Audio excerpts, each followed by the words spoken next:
오늘 말씀 마가복음 4장 26절에서 34절까지 말씀입니다. 마가복음 4장 26절에서 34절.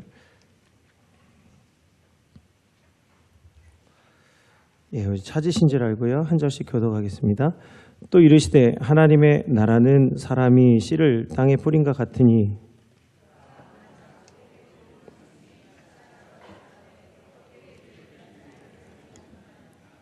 땅이 스스로 열매를 맺되 처음에는 싹이요 다음엔 이삭이요 그 다음에는 이삭의 충실한 곡식이라.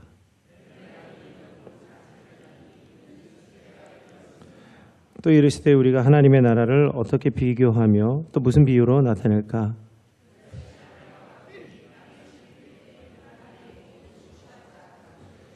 심긴 후에는 자라서 모든 풀보다 커지며 큰 가지를 내나니 공중의 새들이 그 그늘에 기들일 만큼 되느니라.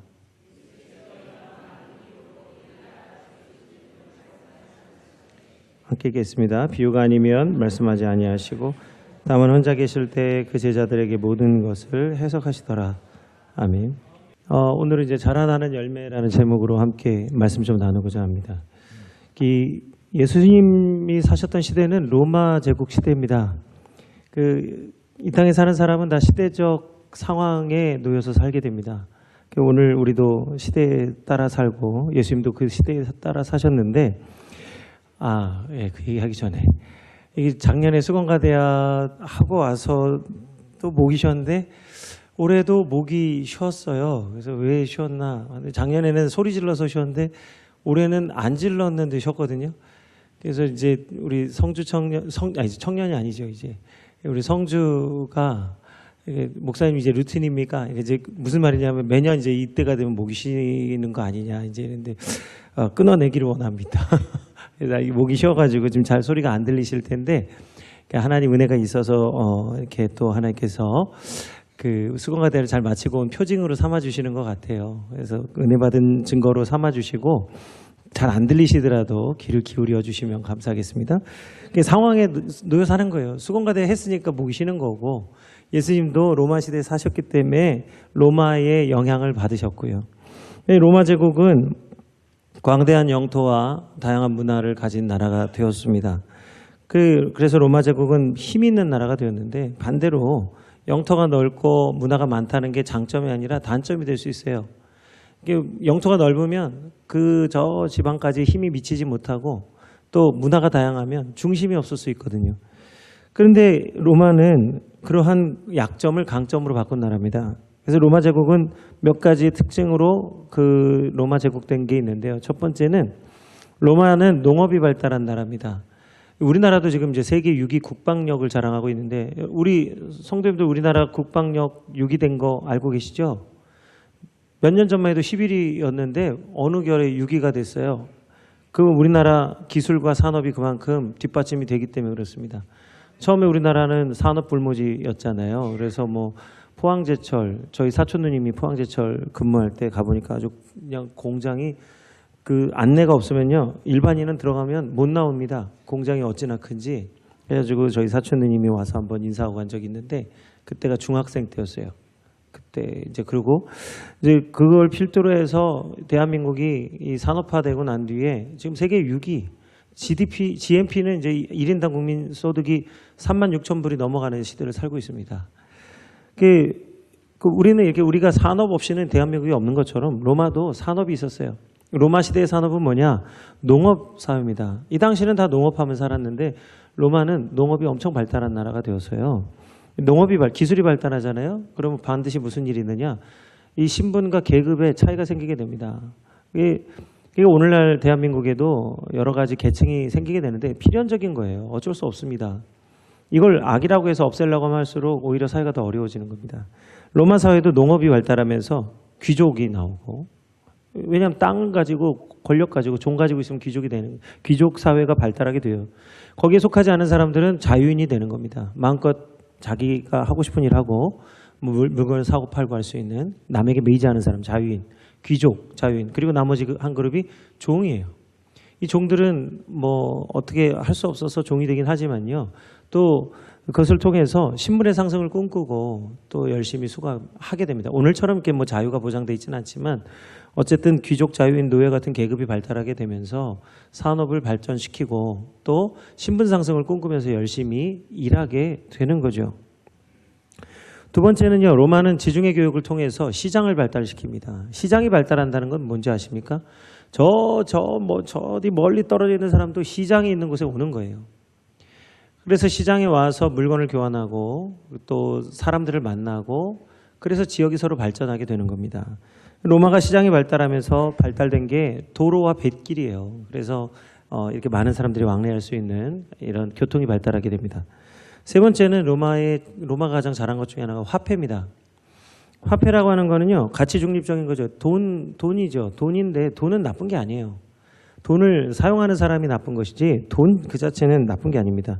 과거에는요, 어떤 물건을 서로 통용하려고 하면 뭐 사도행전에도 서로 물건 통용했다고 나오지만 물건을 통용하기 위해서는 이것 만드는 사람은 이것 갖고 오고 이것 만드는 사람은 이것 갖고 와서 서로 물건 바꿨어요. 그래서 뭐 이거 얼마나 한 사람이 갖고 올 수 있습니까? 제가 아무리 봐도 저는 이거 한 100개 갖고 오면 많이 갖고 오겠어요. 크기가 있으니까. 이거는요, 마찬가지 아닙니까? 많이 갖고 와봐야 100개. 이거 서로 주고받아 봐야 갖고 갈 수 있는 하루의 양은 뭐 100개 이상 되지 못할 겁니다. 그런데 화폐가 발달하면서 이러한 물건들을 간단하게 교환할 수 있게 되면서 고르게 부를 분배할 수 있게 되는 거예요. 그러니까 이런 물건을 저 어디 시골까지 갖고 가는 게 아니라 돈을 가지고 가서 시골에서 물건을 바꿔서 살 수 있는, 그러니까 다시 말하면 시골에서 물건을 갖고 와도 돌아갈 때는 돈을 가지고 가는 거고 간편하게 거래를 할 수 있게 되면서 고르게 저 시골이나 도시나 할 것 없이 고르게 산업이 발달하게 되는 겁니다. 그래서 더 빠르게 나라가 발전할 수 있게 된 것이에요. 그래서 예수님과 예수님의 제자들도 보면요, 하나님의 사명을 감당하기 위해서 모이기 전까지는 각자가 다 직업이 다양했어요. 예수님이 제자들 뽑을 때 레위인이나 제사장이나 저 어디 선지자 그룹에서 제자들만 뽑았으면 얼마나 좋겠습니까? 처음부터 거룩한 사람들. 그런데 오늘 예수님이 제자들을 보면요, 직업이 너무너무 다양했어요. 예수님 자신조차 목수의 아들 아니셨습니까? 목수 일을 하셨고, 베드로, 안드레, 야고보, 요한은 어부였습니다. 물론 안드레는 어부면서 그 세례 요한의 제자로 살기도 했지만요, 이 네 명은 기본적으로 어부로 살았어요.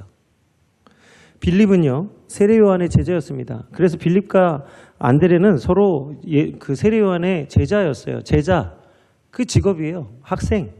학생도 직업입니다. 뭐 직업 돈 버는 건 아니지만 일이 있다는 거예요. 일. 근데 바돌로메는 오늘 성경에 나와 있지 않지만 그는 그 속에 간사함이 없다고 예수님 칭찬하셨는데, 바돌로메는 성경을 연구하는 사람이었어요. 성서학자. 뭐 어떻게 오늘날로 보면 신학교 교수님 정도 되는 분이죠. 도마는 전승에 의하면 집 짓는 사람, 건축가였습니다. 그러니까 마태는 세리였습니다. 이처럼 그리고 또 가나나인 시몬과 가룟 유다는 열심당원이었어요. 정치인, 열심당원, 나라 뒤집는 거, 혁명. 이 열심당원들이 뭐 하는 사람이냐? 나라 뒤집는 사람. 나라 뒤집어가지고 전복하고 바꿔가지고 자신들이 꿈꾸는 세상. 오늘날에도 이런 정당이 있죠. 나라 뒤집는 당, 뭐 혁명 꿈꾸는 당. 그런 사람들이었어요. 예수님 보시기에 결국 이 혁명당원이었던 가룟 유다 예수님 팔잖아요. 예수님을 팔아서 나라 뒤집으려고. 그런 사람이 있었어요. 혁명당원, 정치인이, 그러니까 정치하는 사람도 그 직업이잖아요. 그 직업 정치인. 예수님은 다양한 계층의 사람들을 만나셨고 그 가운데서 제자들을 뽑으셨습니다. 우리가 볼 때는 마음에 드는 사람만 뽑은 게 아니라 마음에 들지 않는 사람들도 예수님 제자로 뽑아주신 거예요. 그중에는 예수님 팔자도 있었고 부인할 자도 있었고 예수님이 십자가 사건을 감당할 때 다 버리고 도망갈 사람들. 그 12명 모두가 다 도망갈. 그런데도 발 씻어주시잖아요. 이런 다양한 계층의 사람들을 품으셔서 그들의 아픔과 고통을 아신 것뿐만 아니라 그 시대에 그 여러 계층의 사람들을 제자로 만드셔서 다양한 사람들에게 주의 복음을 전하게 하신 것이죠. 그래서 복음서에 보면요, 예수님이 그 당시 사람들이 이해하기 쉬운 언어로 그 예화를 많이 사용하셨어요. 예수님이 비유를 사용하신 이유는 뭐냐면 하나님의 말씀이 어려우니까, 설명하기 어려워요.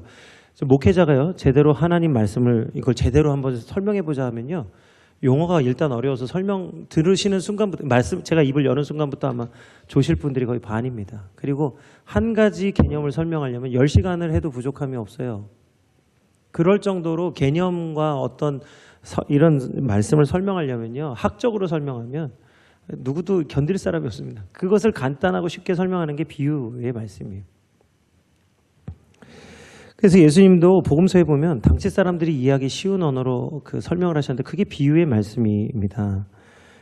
그래서 오늘 33절에서 34절 오늘 본문의 말씀에 보면 예수님이 어떻게 말씀을 가르치셨는지 설명하는데요. 예수께서 이러한 많은 비유로 그들이 알아들을 수 있는 대로 말씀을 가르치시되 비유가 아니면 말씀하지 아니하시고 다만 혼자 계실 때에는 그 제자들에게 모든 것을 해석하시니라. 하나님의 말씀을 해석해 주셨어요. 그런데 이 해석은요, 누구에게만 해줬냐? 예수님의 제자들에게만 해주셨어요. 사람들에게는 비유로 말씀하시고 제자들에게는 해석해 주셨습니다. 왜 그럴까요? 이 비유라고 하는 것은 어떤 이미지, 상징을 통해서 하는 것이기 때문에 그것을 듣는 사람들은 각자 자기가 알고 있는 대로 받아들이게 돼 있어요. 코끼리 하면 코끼리 코가 길고 다리가 굵고 몸통이 크고 그렇죠? 귀가 늘어져 있잖아요. 근데 각자가 생각하는 대로 코끼리를 생각합니다. 우리는 이제 코끼리 전체를 아니까 근데 이제 보이지 않는 사람이 코끼리를 이해할 때 만져서 이해하는 그 장님이 코끼리 만지기라는 얘기가 있잖아요. 각자 만진 대로 코끼리 이해하는 거거든요. 그래서 코끼리가 굵다. 코끼리 꼬리를 만지고는 코끼리는 뱀같이 생겼다. 코끼리는 다리를 만진 사람은 기둥 같은 생물이다. 코끼리 코를 만지는 사람은 코끼리 코가 이상하던데 하면서 그렇게 이제 각자가 이해하는 대로 생각할 수밖에 없는 거예요. 비유라는 건 그런 겁니다. 그러나 오늘 이 비유를 통해서 어떻게 해서든지 어려운 하나님의 말씀을 알기 쉽게 이해하게 하기 위해서 예수님 비유를 말씀하셨는데 제자들에게만큼은 비유가 아니라 해석해 주셨어요. 오늘 예수님과 제자들 같이 교회도요, 교육자 담임 교육자와 부교육자들 사이는 예수님과 제자같이 담임 교육자 부족하지만 담임 교육자가 배우고 깨달은 하나님의 뜻을 설명하는데 교육자들에게는 비유로 설명하지 않아요. 비유로 설명했다가는 각자 자기 좋은 대로 하게 돼 있어요. 그래서 물론 우리 성도님들이 그렇다는 게 아니라 교육자들에게는 보다 구체적으로 해석, 설명을 해야 되는 거예요. 근데 재밌는 게 뭐냐면 이 말씀을 해석하잖아요. 그러면 오늘 예수님과 제자들과의 관계와 똑같습니다. 어떤 사람은 그것을 받아들이고 어떤 사람은 거부하고 어떤 사람은 덜어 이해하지 못하는. 왜요? 해석이라고 하는 것은요, 방향성이 있어요. 비유는 모든 사람들이 느낄 수 있도록 되어 있다면 해석은 하나의 방향. 지금 좀 어려워지니까 벌써 주무시기 시작하시네. 보세요. 비유로 할 때는 안 졸린데 이게 설명이 들어가면 졸린다니까. 이 해석이 그런 거예요. 갑자기 눈을 번쩍 뜨시면서 나한테 하는 얘기인가 싶으셔가지고. 근데 해석이라고 하는 건 방향성이 있어요. 한 방향을 띄게 됩니다. 뭐 여기로 가도 좋고 저기로 가도 좋고 이런 게 아니에요. 딱 방향이 있어요. 그 방향을 향해서 달려가게 됩니다. 그래서 억지로 풀면 망하는 것이에요. 그래서 하나님의 말씀을 올바르게 해석할 수 있어야 되는 거예요. 이 해석이라고 하는 것은 어떤 설명을 풀이해 주는 게 아니라 하나님의 본뜻을 깨달아서 하는 얘기예요. 그런데 더러 제자들은 예수님이 아무리 말씀하셔도 듣기는 들어도 깨닫지 못하더라. 예수님 계속 꾸짖으시잖아요. 그런 관계가 예수님과 제자의 관계였습니다. 예수님의 말씀에 보면 유독 그래서 자꾸 얘기가 이제 오늘 스킵되고 넘어가는 게 많은데, 그래서 궁금한 게 있으면 찾아오셔야 돼요. 오늘 설교 말씀 듣고 뭔가 궁금한 게 있거나 이해가 안 되면 오셔서 물어보셔야 되는데 그냥 휙 넘어가요. 모르는 게 쌓이면 결국 아는 게 아니에요. 모를 때는 물어봐야 됩니다. 그래서 항상 예수님께는 뜻을 물어보는 사람들이 있었죠. 그들이 그 뜻을 물어볼 때는 항상 결과는 뭐였냐면 근심하며 돌아갔더라. 생각하는 대답이 안 나오고 항상 의외의 결과, 이거 괜히 혹 데려왔다 혹 붙이고 가는, 근심하며 돌아갔더라. 근데 그게 중요한 게 아니에요. 그 사람들은 근심하며 돌아갔지만 결과적으로 다 하나님의 큰 쓰임을 받는 사람들이 된 줄로 믿습니다. 니고데모는 그 밤에 근심하며 들어갔지만 결국 예수님의 십자가 사건에서 예수님의 장례를 준비한 주인공이 됩니다. 근심이 아니고 참으로 하나님의 뜻을 모를 때 물어보면 그것을 알게 된 자는 반드시 하나님의 뜻을 이루게 되는 줄 믿습니다. 예수님 말씀해 보면요, 유독 열매에 대한 비유가 많은데 그 이유는 뭐냐면 이 당시 로마 시대에 이 사람들이 그 문화 속에서 그들이 알 수 있게 그 문화에 관련된 것들을 가지고 비유해 주신 거예요. 그 중에 하나가 오늘 자라나는 열매에 대한 비유입니다. 오늘 예수님이 오늘 본문의 말씀 속에 이 자라나는 열매의 비유를 말씀하신 이유가 뭐예요? 그 목적이 분명히 26절에 나와 있습니다. 하나님의 나라는 사람이 씨를 땅에 뿌린 것과 같다. 지금 예수님이 자라나는 열매의 비유를 하신 이유는 뭐냐? 하나님의 나라를 설명하기 위해서 이 자라나는 열매에 대한 비유를 하시는 거예요. 그러니까 하나님의 나라와 이 씨를 뿌려서 열매를 맺는 것이 동일하다는 거예요. 이 비유를 사용하신 이유가 뭐예요? 동일하기 때문에, 원리가 동일하기 때문에 하나님 나라를 열매로 비유하고 있는 겁니다.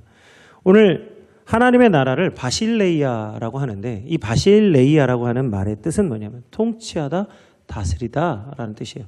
그래서 하나님의 나라는 하나님이 다스리는 나라입니다. 그래서 하나님이 통치하시고 하나님이 다스리는 것은 하나님의 나라가 되는 거예요.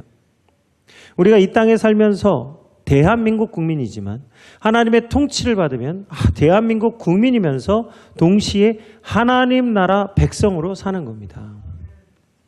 우리 가정이 하나님의 통치를 받으면 우리 가정이 하나님의 나라가 되는 거예요.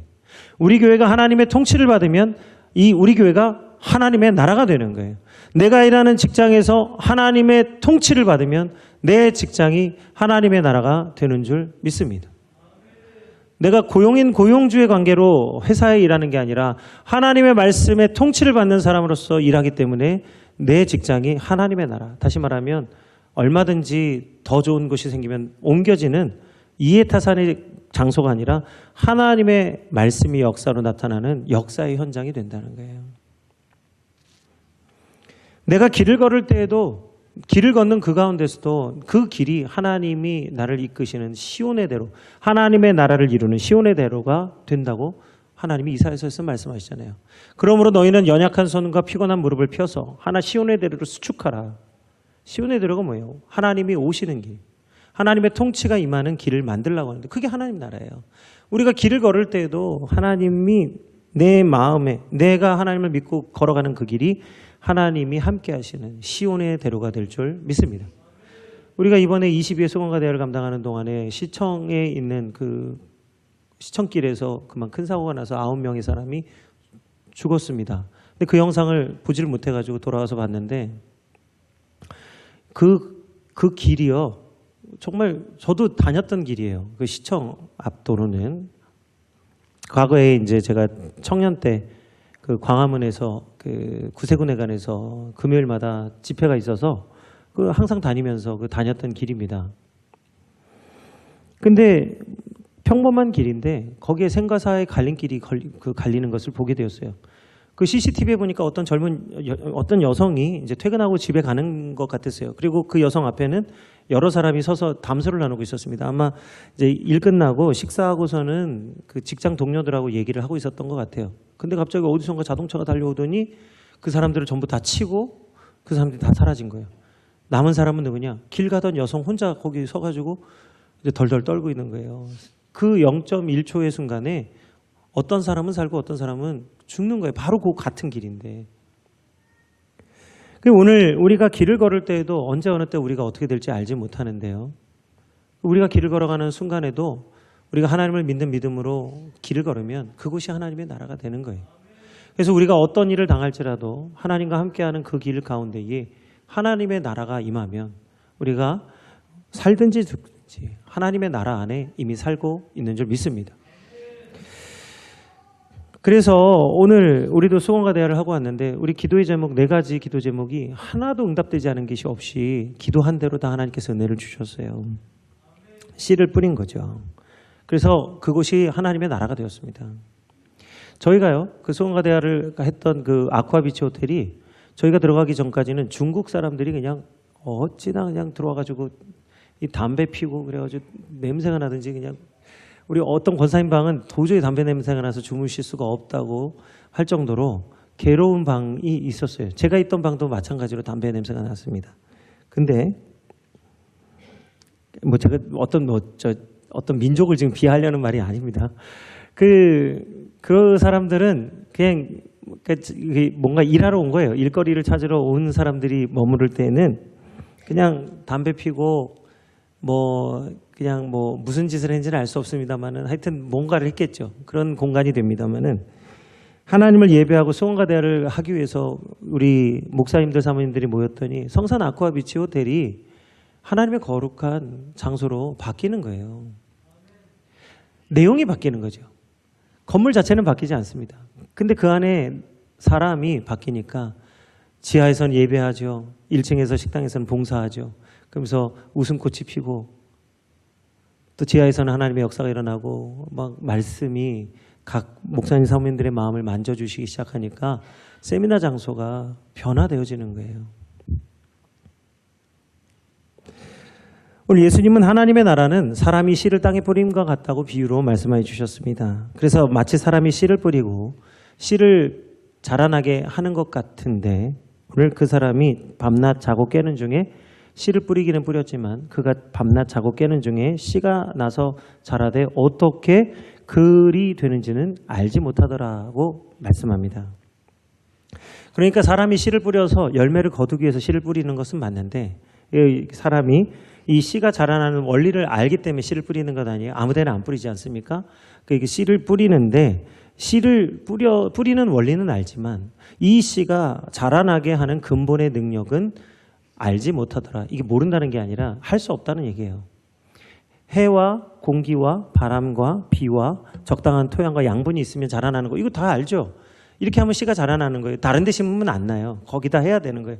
이걸 알아요. 아는데 문제는 원리를 알고 심는 것이지 근본적으로 이걸 자라나게 할 능력이 없다니까요. 비가 안 오면 물을 줄 능력이 없고 햇빛이 없으면 해를 비춰줄 능력이 없고 토양이 나쁘면 토양을 회복시켜줄 능력이 없는 거예요. 아는 것과 능력은 다른 겁니다. 다른 차원이에요. 이는 아는 것과 하나님을 아는 것과 믿음으로 행하는 것이 전혀 다른 차원의 문제라는 거예요. 그러나 반드시 씨를 땅에 뿌리면 싹이 올라와 이삭이 되고 이삭이 차서 알곡이 되어 추수를 하게 됩니다. 이 모든 일은 하나님이 하시는 일이 되는 줄 믿습니다. 하나님이 하신다는 거예요. 씨는 우리가 뿌리지만 그 씨를 자라나게 하고 생명력 있게 하고 그것이 알곡되게 하는 것은 전적으로 하나님의 하시는 일이라는 거예요. 이는 하나님의 통치가 하나님의 역사가 씨를 뿌리는 그 씨앗 안에도 담겨져 있다는 거예요. 하나님의 통치, 하나님의 다스리심이 씨앗을 뿌리는 한낱 작은 열매 안에도 하나님의 다스리심이 들어있다는 거예요. 그래서 욥기 38장 26절에서 27절에 보면 오늘 다음과 같은 말씀을 30절까지죠. 욥기 38장 26절에서 30절 말씀에 보면 다음과 같은 말씀이 있습니다. 누가 사람 없는 땅에 사람 없는 광야에 비를 내리며 황무하고 황폐한 토지를 흡족하게 하여 연한 풀이 돋아나게 하였느냐? 비에게 아비가 있느냐? 이슬방울은 누가 낳았느냐? 얼음은 누구의 태에서 났느냐? 공중의 서리는 누가 낳았느냐? 물은 돌같이 굳어지고 깊은 바다의 수면은 얼어붙느니라. 물이 물대고 돌이 돌대고 그거 저 누가 한 얘기인데 사는 산이요 물은 물이 그거 같은 얘기예요. 물이 물대고 산이 살대고 산이 산대고 돌이 돌대는 것은요 저절로 되는 게 아니라 자연 무의자인 게 아니고 하나님의 능력 안에 있는 줄 믿습니다. 땅에 씨를 뿌리면 열매를 맺지만 열매를 맺으려면 하나님의 다스리심, 하나님의 손길이 없이는 불가능한 일이에요. 지금 보십시오. 지금 막 우리가 수건가대화를 하는 동안에도 저 다른 나라는 온도가 50도, 60도, 70도까지 올라가서 지금 죽겠다고 지금 난리가 났어요. 누구도 하나님 나라 안에서 일어나는 하나님의 일을 그것을 그 원리를 알고 그것을 바꿀 수 있는 능력이 있는 사람은 없습니다. 그러므로 오늘 황무하고 황폐한 땅에 오늘 생명을 주시는 것은 전적으로 하나님의 다스리심 안에, 하나님의 나라 안에 있는 줄 믿습니다. 그래서 하나님의 나라는 반드시 열매로 나타나게 됩니다. 그래서 누가복음 이 열매는요, 눈으로 보이게 임하는 것이 아니라 보이지 않게 임하는 것인데, 오늘 누가복음 17장 20절에 보면 하나님의 나라는 볼 수 있게 임하는 것이 아니라 하나님의 나라는 너희 안에 있느니라고 말씀해 주셨어요.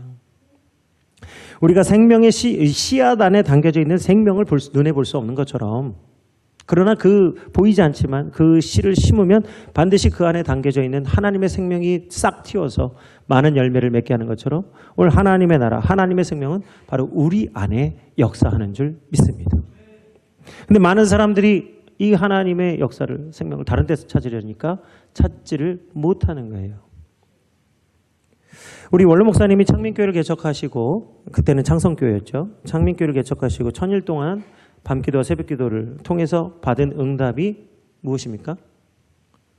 우리 1000일 동안 기도한 기도의 응답이 뭐예요?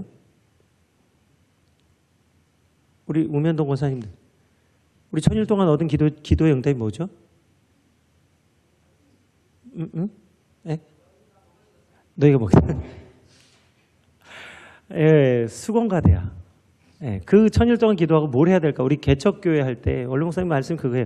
우리가 개척교회인데, 개척교회로서 하나님 사명 감당하려고 하는데, 많은 교회들 가운데 우리 교회가 해야 될 게 뭘까? 그거 응답받으려고 기도한 게 1000일 기도잖아요. 그래서 그 응답받은 게 뭐예요? 수건가대야. 그거 그냥 줄여서, 비유잖아요, 지금 이게. 근데 이 비유니까 각자가 좋은 대로 생각하는 거예요. 기도 응답이 지금 이제 시간이 지나니까 각자 좋은 대로 생각하는 거예요, 수건가대야를. 하나님 분명히 해석이 있는데, 여기 분명히 이 방향성과 해석이 있는데, 지금 우리는 지금 이 시간이 지나니까 각자 이 비유의 말씀을 자기 좋은 대로 해석해서는 안 되는 거죠. 분명히 1000일 동안 기도하고 받은 응답이 뭐예요? 교회 사명이 뭐다? 수건가대야다. 이때 주신 감동으로 개척교회가 개척교회를 섬기는 초유의 사태가 일어난 것 아닙니까? 개척교회가 어떻게 개척교회를 섬깁니까? 비웃을 일이죠. 아니, 이거 너희나 잘하세요. 이렇게 하지 않겠어요? 개척교회가 개척교회를 섬긴다 할 때에, 아니 뭘 가지고 섬기겠느냐. 사실 저도 그게 수건가대 도대체 뭘로 섬기는 거냐, 그게 항상 고민이었는데요. 지금은 아니고요. 예전에 그게 고민이었는데, 이번 20일 수건가대의 초대글에 몰로 목사님 주신 글 중에 우리 수건가대의 방향성이 있습니다. 첫 번째는요, 개척교회를 섬기면서 힘든 분들, 두 번째는 교회를 떠나고 싶은 분들, 세 번째는 농어촌 교회를 섬기면서 지치신 분들. 뭐 지금은 농어촌 교회뿐만 아니라 도시에 있는 교회들도 이제 힘들죠. 많이 힘들죠. 코로나 때 1000교회가 문을 닫았다고 했으니까. 넷째는 목회 위기를 느끼시는 분들을 섬기는 것이 수건가대야입니다. 그게 1000일 동안 기도해서 받은 응답이에요. 그러니까 우리 교회는 하나님께서 주신 기도의 응답이 뭐예요? 교회를 섬겨라. 그런데 우리의 형편이 되면 해라가 아니라 뭐예요? 형편이 안 되는데 하라고 하신 거예요. 이거를 알고 행하면 뭐가 있다고요? 복이 있다고 하셨어요.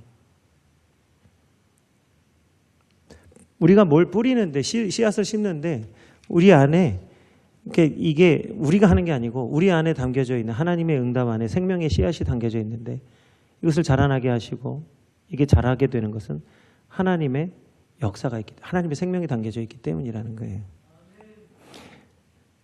이번 20의 수건가대야 주제는 부흥하게 하소서였습니다. 부흥하게 하소서. 사실 이 제목을 말씀을 드리면, 적어도 우리 창민교회 성도라면 어린아이까지 이 내용을 알고 있어야 돼요. 관심이 있어야 돼요. 왜요? 이게 하나님 주신 사명이니까. 목사의 일방적인 철학이 아니고 하나님이 주신 사명이, 저도 지금 그에 순종하는 거 아니에요. 이게 제 사명이 아니거든요. 이건 원로 목사님 받은 사명인데, 그 자리를 받으라고 불러주셨기 때문에, 그 지금 제가 꿈꾸고 제가 생각했던 것이 아님에도 제 사명으로 받는 것 아니에요. 순종이죠, 이건.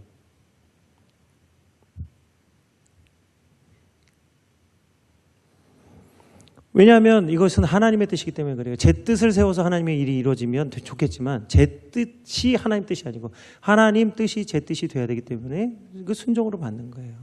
그러니 오늘 우리 교회에 어르신부터 어린아이까지 수건과대가 무엇인지를 설명할 수 있어야 돼요. 말 못하는 건 그건 우리가 이걸 지금 제대로 모른다는 거예요. 그리고 22의 수건과대는 뭘 하려는 거냐? 관심이 있어야 돼요. 관심이 없으면 그건 우리 사명이 아니라는 거예요. 그러니까 가냐 안 가냐의 문제가 아니고 이것이 정말로 내게 주신 사명이냐 아니냐는 것을 확실하게 인식하고 있느냐 아니냐, 알고 있냐 모르느냐의 문제라는 거예요. 그래서 오늘 20의 수건과대의 주제는 부흥하게 하소서였습니다. 성경에서 유일하게 부흥이라는 말이 나오는 곳이 하박국 3장 2절에 나옵니다. 이 많은 분들이 부흥이라는 말을 들으면요, 우리가 부와 흥이라는 말이 원래부터 우리나라에 오래전부터 사용했던 말이라 부와 흥이 결합이 되어가지고 어떤 이미지가 있냐, 부흥하면 북적 시끌벅적 사람이 막 모여서 막 왁짝지껄하는 거를 생각하게 됩니다. 그래서 부흥이란 말을 교회에서 사용하면 이 사람이 막 차고 넘치는 걸 생각하게 돼 있어요. 이게 우리가 일부러 그러는 게 아니라 우리 생각 속에 그게 이미 익숙해져 있기 때문에 부흥하면, 아니 목사님이 부흥을 부르짖는데 교회가 막 왜 사람이 이렇게 모이질 않고 왜 항상 그 사람이야? 이게 그러니까 부흥하게 하소서, 부흥을 위해서 기도합시다. 그러면 목사님 그렇게 부흥을 위해서 1년 동안 부르짖었는데 왜 교회 성도가 안 늘어요? 저도 잘 모르겠는데 목사님도 부흥이 뭔지 성도들도 부흥이 뭔지를 모르니까 서로 그래 왜 그러지? 더 기도해 볼까요? 그래서 더 기도하는. 많은 분들이 부흥이란 말을 들을 때 그렇게 생각하기 때문에 부흥이 오해되는 거예요. 그러나 부흥이라고 하는 히브리어 말 하야는 살다, 살게 되다, 살아나다란 뜻이 있어요. 그 성경의 부흥은 뭐냐? 하박국 2장 4절의 말씀과 같이 의인은 믿음으로 살리라. 부흥이 뭐라고요? 산다, 살게 되다, 살아나다. 뭐예요? 믿음으로 살아나게 되는 거예요. 믿음으로 살게 되는 거예요. 그래서 부흥은 하나님을 말씀을 믿는 믿음으로 사는 사람들이 세워지는 거예요. 그게 많냐 적냐의 문제가 아니라 그런 사람이 세워지는 게 부흥이에요. 그래서 교회의 진정한 부흥은 믿음으로 성도들이 세워지는 거예요. 그게 부흥이에요. 그렇게 되면 그 하나님의 나라 안으로 사람들이, 죄인들이 들어오게 돼 있어요. 악인은 의인의 회중에 들지 못하지만 죄인은 의인의 회중에 들어오게 됩니다. 회개할 것 없는 의인 99보다 회개할 수 있는 의인 한 사람으로 말미암아 하나님의 나라가 더 크게 기뻐한다. 왜요? 의인들의 회중에 죄인들이 들어와서 예수님 믿고 오직 의인은 믿음으로 말미암아 살리라. 죄인들이 예수님을 믿고 하나님의 의롭다 하심을 입어 의인이 되기 때문이에요. 우리가 어떻게 의인이 되었어요? 우린 처음부터 의인이었나요? 죄인들이 예수님이 은혜를 주셔서 예수 믿고 변화되어서 우리가 의롭다고 옷 입은 거 아니에요. 이 모임 안에 누가 들어올 수 있어요? 죄인들이 들어오는 거예요. 그러니까 하나님의 나라 안으로 하나님의 말씀을 믿는 의인들의 모임 안에 죄인들이 들어오는 거예요. 그래서 안 믿는 사람들이 오늘 우리가 진정으로 하나님이 의롭다 하시며 이 모임 안에 하나님의 놀라운 부흥이 일어나게 될 줄 믿습니다. 그러니까 부흥은 우리가 일으키는 게 아니에요. 우리가 부흥을 막 일으키는 게 아니에요. 우리 자신이 하나님 앞에 우리 마음이 부흥되면, 우리의 영혼이 부흥되면 하나님이 부흥하게 하실 줄 믿습니다. 주는 주의를 수년 내에 부흥하게 하소서. 목회 왜 지치죠? 목회가 왜 힘들고 왜 지치고 왜 떠나고 싶을까요? 부흥이 안 일어나기 때문에. 부흥이 왜 안 일어나죠? 먼저 우리 자신이 하나님 앞에 의인은 믿음으로 말미암아 살리라 했는데 우리가 하나님의 말씀대로 살지 않기 때문에 부흥이 일어나지 않는다는 거예요. 그래서 오늘 분량 조절을 잘해야 되는데 오늘 저 성찬식이 있었어요. 1부 때도 시간이 오버돼가지고 9시 20분에 끝났어요. 딴 때 되게 일찍 끝냈는데 오늘은 이 말씀이 이거 다음 주에 넘길 수 없는 말씀이라 이게 다 하려고 이게 벌써 아직도 많이 남았는데 분량 조절을 잘 하겠습니다. 그래서 우리가 신앙생활 하다 보면 때때로 열매가 있어서 기쁘기도 하지만 열매가 없어서 뭔 말이야? 열매가 있어서 우리가 열매가 있어서 기쁘고 즐겁지만 또 열매가 없어서 낙심하고 불안하기도 하는 거예요. 신앙생활하다 보면 하박국처럼 열매를 보기 원하고 열매를 자랑하기를 원합니다. 그게 우리 목회하는 신앙생활하는 성도들의 소망이죠. 열심히 믿었으니까 뭔가 자랑할 것이 있어야 되는 거예요. 간증할 것이 있어야 되잖아요. 근데 간증이 잘못하면 그게 교만이 되는 거예요. 반대로요. 열매가 없으면 불안하고 낙심하게 되는데 이것 또한 또 다른 교만인 걸 아십니까? 아니, 교만이 불안하고 염려되고 없는 것도 교만이냐? 너무 부한 것도 교만이고요. 너무 가난한 것도 교만이 될 수 있어요.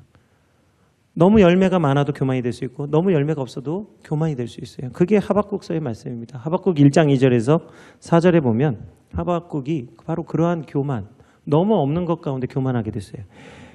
여호와여, 내가 부르짖어도 주께서 듣지 아니하시니 어느 때까지리이까? 내가 강포로 말미암아 외쳐도 주께서 구원하지 아니하시나이다.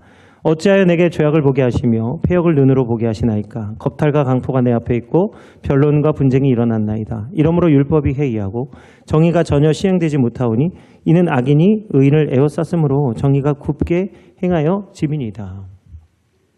무슨 말입니까? 내가 그렇게 열심히 기도하고 내가 이렇게 열심히 부르짖는데 하나님이 의로우시다면서요. 근데 의로우시다는데 내가 그렇게 하나님을 바라보면 이제 이게 한 믿음이잖아요. 하나님 갈망하고 간절히 기도하고 어마어마하게 외치고 부르짖는데 내가 그렇게 의롭게 하나님 앞에 부르짖는데 하나님은 어째서 의를 나타내지 않냐? 지금 무슨 말이에요? 나는 의로운데 하나님은 왜 의를 행하지 않냐? 의로우시다면서요. 하나님 앞에서 자기 의를 자랑하는 거예요. 자기의 기도 분량, 내가 기도한 거, 노력한 거, 애쓴 거 자랑하는 거예요. 근데 왜 하나님 내가 이렇게 했는데 하나님 전혀 안 하십니까? 하나님보다 내가 더 높아져 있는 거예요. 너무 응답이 없으니까 하나님을 무시하는 거 아니에요. 하나님이 계시다면 어떻게 이럴 수 있냐? 지금 선지자는 하나님께 자기 열심을 자랑하고 있는 거예요. 내가 이렇게 하나님 앞에 하고 있는데 하나님은 왜 내가 이렇게 하는데도 나의 기도를 듣지 않냐? 이거는 정말 하나님에 대한 모욕이에요. 욥기서 1장에 보면 사단이 욥을 하나님께 참소합니다. 욥이 하나님을 믿는 것이 그의 손에 하나님 복 주셔서 그가 소유물이 많기 때문에 하나님 열심히 잘 믿는 거예요. 그러니까 그가 이 소유물이 없으면 반드시 하나님 욕하고 저주할 겁니다.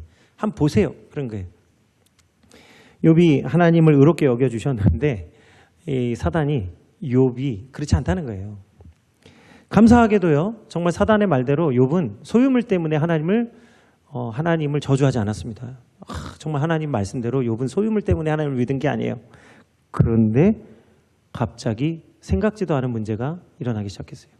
욥이 하나님을 너무 열심히 잘 믿었는데요. 의로운 사람이죠. 의인이라고 칭해 주셨잖아요. 하나님. 그러니까 자기 의를 이 의로움이 넘쳐나서 이제는 하나님 앞에서 자기 의를 자랑하기 시작합니다. 친구들이 와서 이렇게 얘기해요.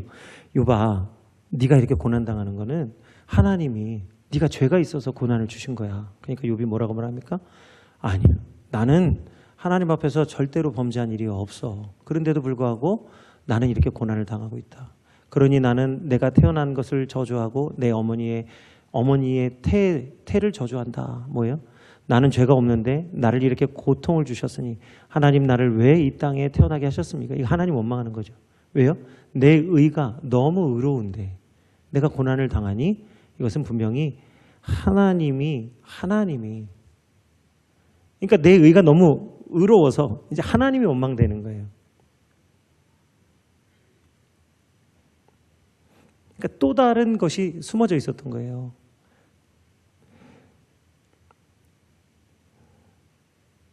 우리가 결코 하나님의 나라를 알면 자기 의를 자랑할 수가 없습니다. 이게 욥과 아브라함의 근본적인 차이예요. 욥은 아브라함과 당대의 사람입니다. 아브라함하고 같은 시대를 사는 사람이에요. 근데 왜 욥은 하나님이 택하지 않으시고 왜 아브라함을 택해서 믿음의 조상이 되게 하셨을까요? 근본적 차이가 하나 있어요. 뭐냐면 욥은 자신의 믿음을 의로 삼았기 때문이고요. 아브라함은 처음부터 하나님이 불러주시고 의롭다 하실 때 결코 자기 의를 자랑 삼지 않았어요. 그래서 욥은 하나님이 자신을 의롭게 해주실 때 그 의를 자랑했는데 아브라함 한 번도 자기를 자랑하지 않습니다. 오히려 아브라함은 하나님이 불러주셔서 의롭다 칭해 주셨는데 실수하고 넘어지고 웃고 하나님 앞에서 웃고 하하하. 그럴 리가. 뭐예요? 결단코 자기를 의롭다고 여기지 않았어요. 하나님이 의롭다고 해주셨을 뿐입니다. 그런데 결과적으로 시간이 지나서 욥은요. 욥기서 42장에 보면 욥은 하나님을 만나고 눈으로 뵙고 하나님을 만나게 됩니다. 그러나 근본적인 차이가 있어요. 아브라함과 차이. 아브라함은 25년 동안 실수하고 넘어지고 온갖 잘못을 저지름에도 불구하고 그는 결국 그의 믿음으로 말미암아 하나님의 의를 이루는데 그는 자신의 아들을 통해서 오실 예수 그리스도를 만나게 된 줄로 믿습니다. 독생자 아들 예수 그리스도를 우리에게 주실 것을 알고 자신의 아들을 아낌없이 하나님께 드리는 거예요. 왜요? 이미 하나님 품 안에서 독생하신 예수 그리스도를 보았기 때문이에요. 어떻게 해요? 믿음으로. 의로 본 게 아니라 믿음으로 보았기 때문이에요. 똑같은 의인이지만 의의 결과가 완전히 다른 것이에요. 그래서 하나님은 욥에게 38장 4절에서 6절에서 다음과 같이 말씀합니다.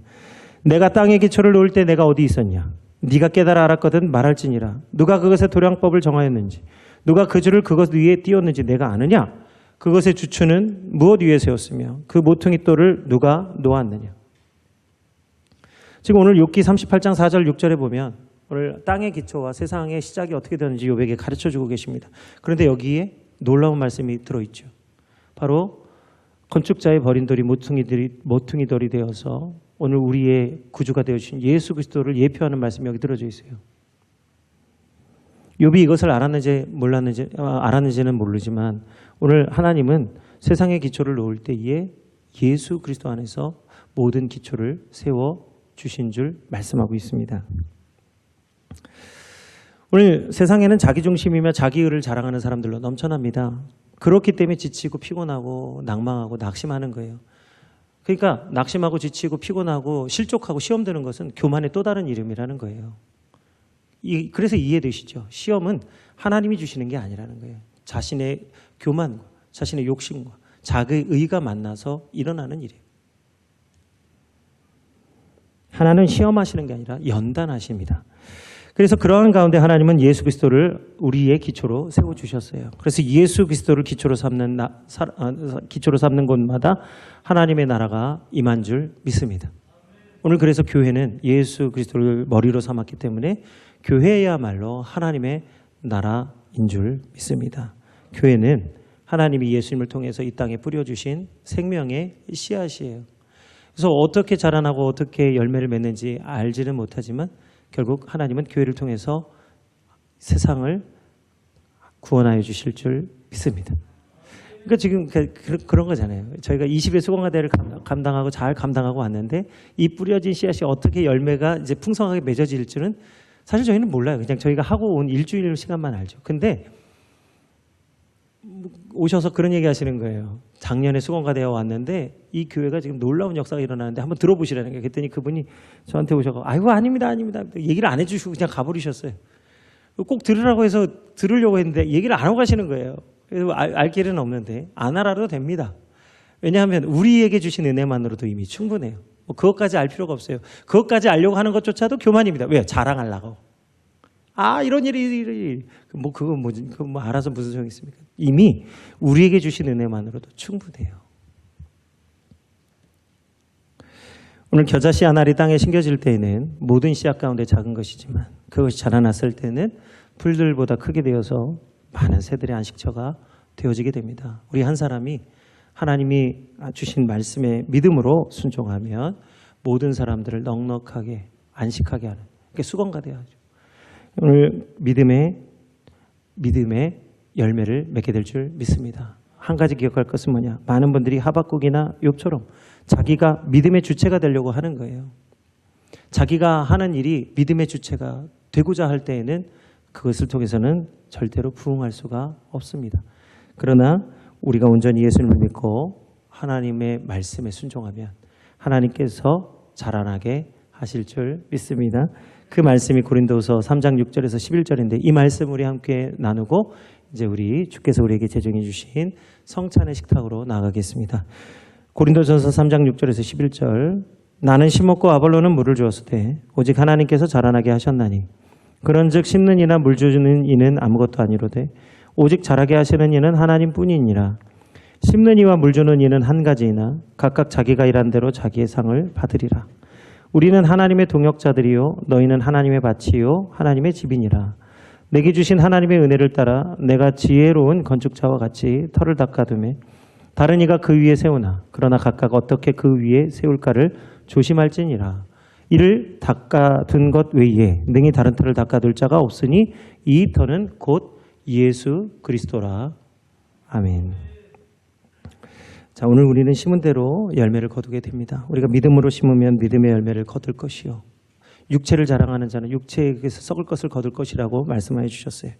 이 시간 우리가 주의 성찬에 나아가는 이유는 우리 육체를 신뢰하지 아니하고 예수 그리스도의 살과 피를 먹고 마심으로 하나님의 구원과 부활의 생명을 우리가 담기 위함입니다. 이 시간 우리가 주께서 제정하신 성찬의 자리로 함께 나아가겠습니다.